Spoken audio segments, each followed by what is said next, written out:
नमस्कार दोस्तों, मेरा नाम रचना है। मुझे ऋण की किस्त चुकानी थी, इसलिए मुझे 2500 रुपये की ज़रूरत थी। लेकिन मेरे पास पैसे नहीं थे। मेरे पति काम के सिलसिले में शहर में रहते हैं।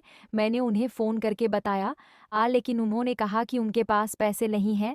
जब मेरे पति ने कहा कि उनके पास पैसे नहीं हैं, तो मैं चिंता करने लगी कि अब मैं ऋण की किस्त कैसे चुकाऊंगी। अगर मैं समय पर किस्त नहीं चुकाती, तो मुझे जुर्माना भरना पड़ेगा। इसलिए लेकिन इस समय पर किस्त चुकाना बहुत ज़रूरी था। मैंने एक योजना बनाई और अपने पड़ोसी के घर गई। मैंने उनसे कहा कि मुझे सच में 1000 रुपये की ज़रूरत है। कृपया मुझे कुछ समय दीजिए, मैं आपको कुछ दिनों में पैसे दे दूंगी। तब उन्होंने कहा, रचना, मेरे पास सच में पैसे नहीं हैं। अगर होते तो मैं तुम्हें ज़रूर दे देता। मैंने थोड़ी मिन्नतें की, लेकिन उन्होंने शांत भाव से कहा कि उनके पास सच में पैसे नहीं हैं। उनकी बात से मैं समझ गई कि वे मुझे कोई समय नहीं देंगे। कोई बात नहीं, मुझे परवाह नहीं है, मैं जाकर कर लेती हूँ। मैं पहले से ही घर पर लेटी हुई थी। समय सीमा नज़दीक आ रही थी, आधी रात हो जाएगी। मैंने कपड़े धोए और उन्हें सुखाने के लिए छत पर चली गई। कपड़े सुखाने के कुछ देर बाद अचानक सुनीना दीदी के पति वेनुत जी वहां आ गए। मैंने उनसे बात नहीं की, मैंने बस एक बार उन्हें देखा। सुनीना दीदी और मैं एक ही छत के नीचे रहते थे। हमारे घर एक दूसरे से जुड़े हुए थे। वे आराम से छत पर खड़े थे। कपड़े सुखाने के बाद मैं नीचे जाने ही वाली थी कि उन्होंने कहा, अरे रचना जी, क्या हुआ? क्या आपको पैसों की ज़रूरत थी? मैंने कुछ नहीं कहा। मैं थोड़ी हैरान थी। मुझे समझ नहीं आया कि उन्हें कैसे पता चला कि मुझे पैसों की ज़रूरत है। शायद उनकी पत्नी ने उन्हें बताया होगा। मैंने पूछा, अरे लेकिन आपको कैसे पता चला कि मुझे पैसों की ज़रूरत है? उन्होंने कहा, अरे रचना जी, जब आप मेरी पत्नी से पैसे मांग रही थी, तब मैं घर में पीछे वाले कमरे में आराम कर रहा था। मैंने आपकी आवाज़ सुनी। सच तो ये है कि घर में पैसे तो हैं, लेकिन मेरी पत्नी ने तुम्हें नहीं दिए। मैं आकर उसे मासिक धर्म के बारे में बताता हूँ, लेकिन मेरी पत्नी ऐसी ही है, उसे किसी का दखल पसंद नहीं। खैर, जो हुआ सो हुआ। मैं तुम्हारी इस मजबूरी में मदद कर सकता हूँ। तुम्हें 5 रुपए चाहिए है ना? ये लो 3000 रुपये। इतना कहकर उसने अपनी जेब से 3000 रुपये निकाल लिए। उन्होंने 1000 रुपये निकाले और हाथ जोड़कर मुझे पैसे लेने को कहा। मैंने कहा, अरे नहीं, सच तो यह है कि मुझे पैसों की ज़रूरत थी, लेकिन आपसे इतने पैसे लेने में मुझे थोड़ी झिझक हो रही है। उन्होंने कहा, अरे रचना जी, ये पैसे रख लीजिए, ज़रूरत तो सबको समझ आ जाती है। और हाँ, बिल्कुल भी घबराइए मत। मैं अपनी पत्नी को इस बारे में कुछ नहीं बताऊंगा कि मैं आपको क्या दे रहा हूँ, इसलिए बिना किसी झिझक के ये पैसे ले लीजिए। अब मैं सोच में पड़ गई कि क्या करूं और क्या ना करूं, लेकिन उन्होंने फिर से बहस शुरू कर दी। आखिरकार मैंने उनके हाथ से 3000 रुपये निकाल लिए।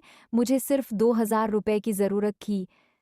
मैंने उसमें से एक 100 रुपये अलग से निकाल लिए और बाकी 500 रुपये उन्हें लौटा दिए। उन्होंने कहा, वेनोद जी, मुझे सिर्फ एक 100 रुपये की ज़रूरत है। 500 रुपये अपने पास रख लीजिए।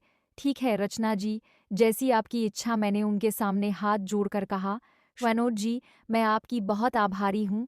उन्होंने महसूस किया कि आपने सही समय पर मेरी मदद।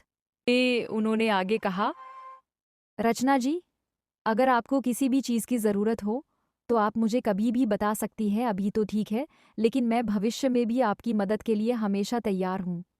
मैं मुस्कुराई और बोली, ठीक है, मुझे नीचे काम है, मैं जा रही हूँ। रचना जी, वह भी मुस्कुराईं और बोली। फिर मैंने अपने कपड़े उठाए और सीढ़ी उठकर नीचे आईं। उन्होंने रसोई का कुछ काम निपटाया और जल्दी से दरवाज़ा बंद करके बैंक में लोन की किस्त लेने चली गईं। वहाँ मैंने लोन की एक भी किस्त नहीं चुकाई और घर वापस आ गईं।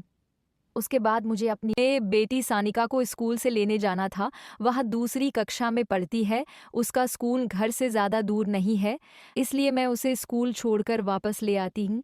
स्कूल से निकलने का समय हो गया था, इसलिए मैं बस निकल ही रही थी कि रास्ते में मेरे पति का फ़ोन आया। मैंने फ़ोन उठाया और हेलो कहा।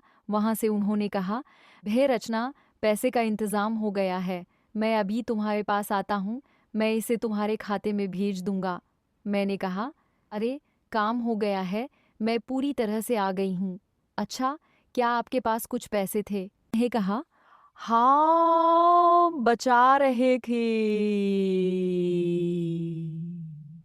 मैंने अपने बचाए हुए पैसे इस्तेमाल कर लिए। ठीक है, चलो चलते हैं। अब मैं पैसे बचा रही हूँ, मुझे काम है, ठीक है, अपना ख्याल रखना। उन्होंने मुझे बुलाया, मेरे पास पैसे हैं। अब लगभग 2 महीने बाद मेरे पास पैसे हैं। अब लगभग 2 महीने बाद मेरे पति को वेतन मिला और उन्होंने अपने वेतन में से मुझे कुछ पैसे भेजे पड़ोसी विनोद जी से, जो 2000 रुपये मैंने उधार लिए थे, उन्हें जमा करना था। लेकिन मुझे समझ नहीं आ रहा था कि यह पैसा कैसे जमा करूं, क्योंकि उनकी पत्नी को बिल्कुल भी पता नहीं था कि मैंने विनोद जी से पैसे उधार लिए हैं। इसलिए मुझे वह पैसा उन्हें तभी लौटाना पड़ा जब वे अकेले थे। लेकिन विनोद जी बहुत अच्छे हैं। 1 महीना बीत गया, लेकिन उन्होंने मुझसे एक बार भी पैसे के बारे में कुछ नहीं पूछा। सच तो यह है कि हमारी ज़्यादा बातचीत नहीं होती थी, हमारा कोई खास रिश्ता या काम नहीं था। हम बस एक दूसरे को जानते थे, क्योंकि हम पड़ोसी थे। कपड़े धोने के बाद मैं रोज़ छत पर कपड़े सुखाने जाती थी। कभी-कभी विनोद जी वहाँ दिख जाते थे। इसलिए मैंने उनसे वादा किया था कि अगर कभी छत पर मुलाकात हुई तो मैं उनके पैसे लौटा दूंगी एक दिन। ऐसे ही मौके पर मैं छत पर कपड़े सुखाने गई और थोड़ी देर बाद विनोद जी वहाँ आ गए। उन्होंने मुझे देखा और कहा, कैसी हो रचना जी? मैंने मुस्कुराकर कहा, ठीक हूँ। आप कैसे हैं? हम भी बहुत अच्छे हैं, उन्होंने कहा। देखो नहीं रचना, पिछले कुछ दिनों से बहुत धूप है। ऐसा लग रहा है जैसे मई का महीना शुरू हो गया हो। मैंने कहा, हाँ, कपड़े बहुत जल्दी सूख जाते हैं। मैं अपनी छत पर कपड़े सुखा रही थी और वह थोड़ी दूरी पर अपनी छत पर खड़े थे। बीच में लगभग 12 फीट ऊंची एक छोटी सी दीवार थी। कपड़े सूख गए। मैंने कहा, हे वेनुथ, अपने पैसे ले लो। उन्होंने कहा, हे वेनुथ, रहने दो, इतनी जल्दी नहीं है, मैं तुम्हें बाद में दे दूंगा। नहीं नहीं वेनुथ, 2 महीने हो गए हैं, आपने मेरी बहुत मदद की है, मैं आपकी बहुत आभारी हूँ। रुको, मैं तुम्हें तुम्हारे पैसे दे दूंगी। ये कहकर मैं उनसे थोड़ा दूर हट गई। मैंने 2500 के 5 नोट यानी 500 रुपये अपने ब्लाउज में रखे थे। मैंने पैसे निकाले और उनकी तरफ हाथ बढ़ाया। उन्होंने मेरी तरफ देखा और कहा, हे वेनुथ, रहने दो। मैंने कहा, मैं आपसे पूछ रही हूँ, मुझे पता है आप पूछ नहीं रहे हैं, लेकिन आपने उन्होंने मुझ पर एहसान किया, मेरी मदद की, इसलिए यह मेरा फर्ज है कि मैं वह पैसा आपको लौटा दूं। मैंने उनसे विनम्रता से कहा। उन्होंने मेरी तरफ देखा और कहा, अरे रचना, तुम्हारा व्यवहार बहुत अच्छा है, तुम बहुत ईमानदार हो। जीवन में ईमानदार होना जरूरी है। मुझे भी ईमानदार रहना पसंद है। ठीक है, ये पैसा ले लो। इतना कहकर मैंने पैसा उनके हाथ में रख दिया। ठीक है, मैं जा रही हूँ, मेरा काम हो गया। ओह रचना, कोई बात नहीं, लेकिन रचना, क्या मैं आपसे कुछ कहूँ? जी हाँ, कहो वैनुत। रचना, अगर कभी कोई समस्या आए या किसी चीज़ की ज़रूरत हो तो मुझे ज़रूर बताना, आपकी मदद हमेशा अच्छी लगेगी। उन्होंने मुस्कुराते हुए कहा। मैंने भी हल्की सी मुस्कान दी। जी हाँ, बिल्कुल, लेकिन वैनुत, अभी शायद मुझे इसकी ज़रूरत न पड़े। मैंने अभी थोड़ा पैसा बचा लिया है, ताकि अगर कोई समस्या आए तो मैं उसमें से निकाल सकूँ। आप सही कह रहे हैं रचना। ठीक है, मैं जा रहा हूँ। इतना कहकर मैं नीचे उतर गई। 4 से 5 दिन बाद मेरे पति ने कंपनी से कुछ काम मांगा। उन्हें छुट्टी मिली थी, इसलिए वे घर आए थे।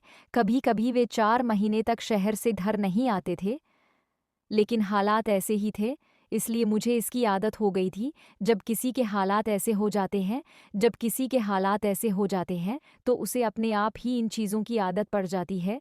मेरे पति शहर में रहते हैं और वे मुझे और मेरी पत्नी को अपने साथ शहर ले जाने की सोच रहे थे, लेकिन अब उन्हें कुछ साल यही रहना पड़ेगा, क्योंकि वेतन बहुत कम था और परिवार के साथ शहर में रहना महंगा था। इसलिए उन्होंने पहले से ही इंतज़ाम कर लिया था और मुझसे कहा था कि तुम कुछ साल गाँव में ही रहो। जब हमारी आर्थिक स्थिति सुधर जाएगी तो मैं तुम्हें और सानिका को शहर ले आऊँगा। मुझे भी कोई आपत्ति नहीं थी। मैंने उनकी बात समझ ली और उसी के अनुसार काम किया। मेरे पति मंगलवार को शहर से घर आए, लेकिन वे बहुत थके हुए थे। शाम को खाना खाने के बाद वे तुरंत सो गए। मैं उनसे थोड़ी बात करना चाहती थी और उन्हें कुछ बताना चाहती थी, लेकिन उनकी थकान के कारण मैंने कुछ नहीं कहा। अगले दिन मैं बुधवार चली गई। मेरे नाना के बड़े बेटे की सगाई थी, इसलिए मैं, मेरे पति और मेरी बेटी सानिका सगाई में गए। हमने बुधवार का पूरा दिन साथ बिताया और रात भी साथ ही सोए। गुरुवार का पूरा दिन भी हमने साथ बिताया। दोपहर